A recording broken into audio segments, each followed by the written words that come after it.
Good day, campers. Today I'm going to be upgrading the fan on my 12-volt refrigerator. The fan that came from JC Refrigeration is a 2200 RPM, 64 cubic feet per minute fan. I found a 3000 RPM, 88 CFM higher fan. So what I'm going to do is replace this fan with this fan. The way they've done this is it's just tie wrapped, so I can cut the tie wraps.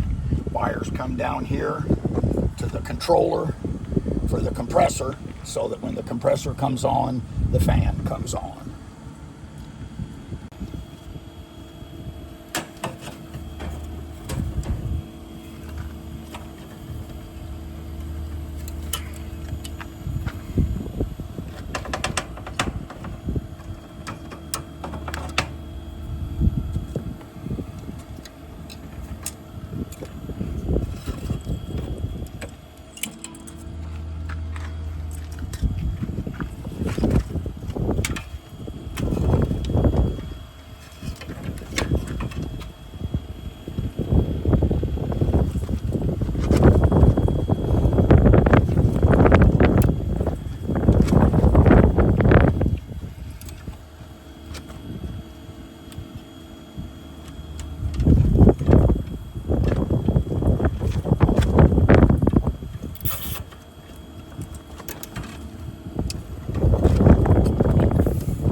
Okay, the fan is connected. I zip tied the front. I'm going to go ahead and zip tie the back.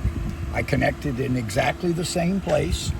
I don't know whether you can hear it or not, but I can hear this fan is definitely pushing more air. The arithmetic says 37% more air. I will change the other fan up top. You don't need to watch me do that. As always, thanks for watching, and please remember to like and subscribe.